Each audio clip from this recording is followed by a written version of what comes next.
Pagi itu, dua ekor kucing duduk di depan pintu rumah. Seekor berwarna putih bersih dengan ekor abu samar, dan satunya lagi berbulu krem dengan kalung merah di lehernya.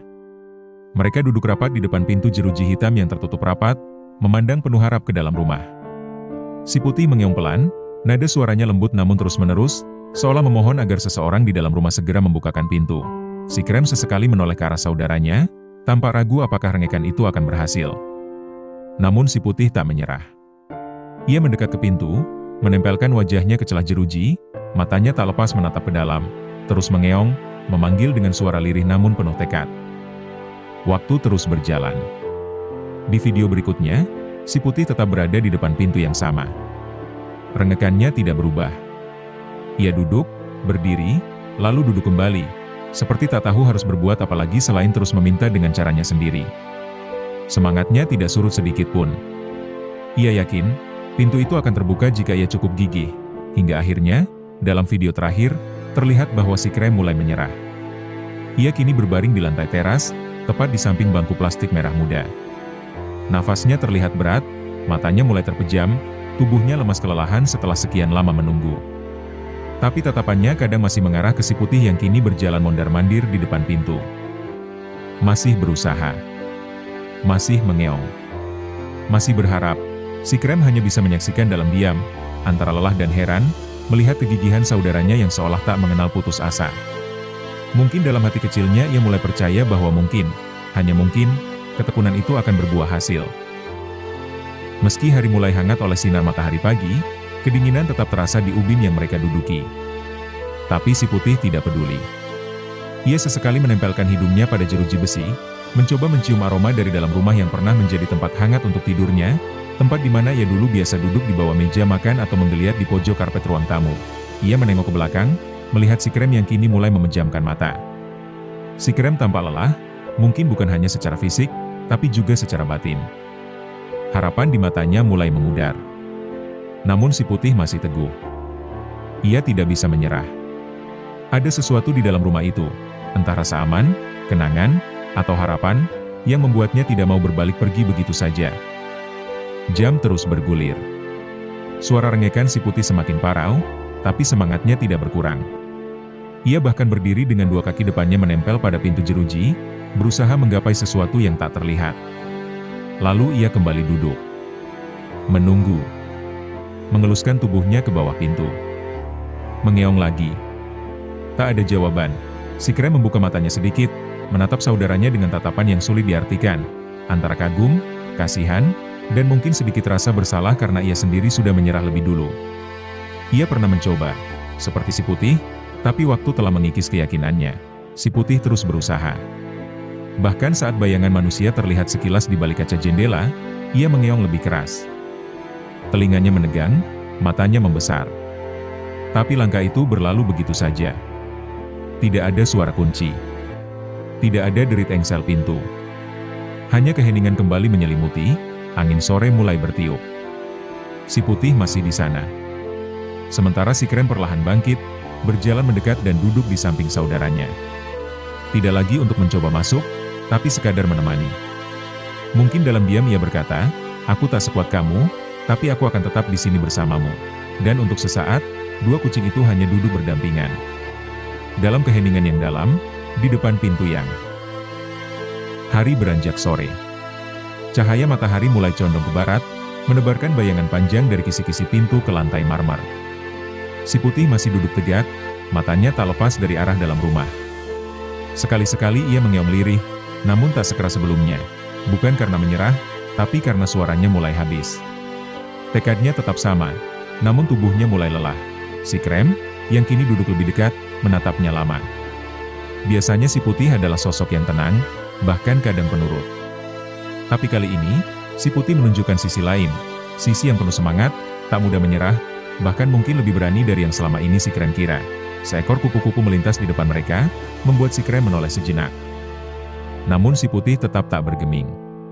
Ia bahkan mulai mengelus-eluskan pipinya ke sudut pintu, mencoba segala cara yang ia tahu untuk menarik perhatian dari dalam rumah. Beberapa detik kemudian, terdengar suara dari dalam, suara benda jatuh, atau mungkin langkah kaki. Si putih langsung berdiri, ekornya menegang, telinganya tegak.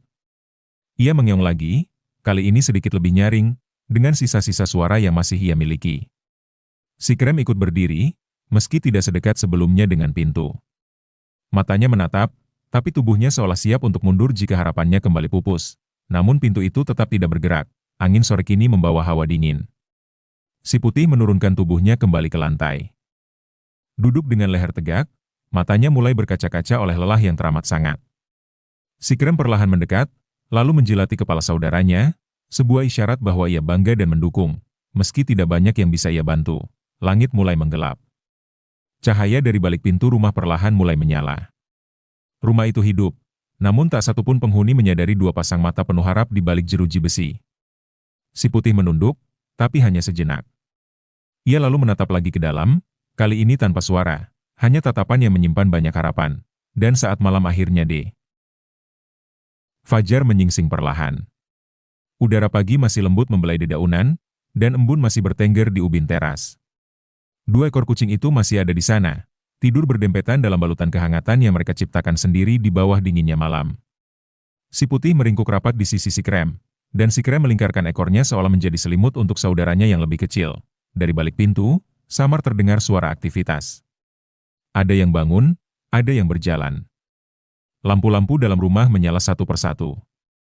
Si Putih membuka mata lebih dulu, meregangkan tubuh kecilnya, lalu berdiri perlahan.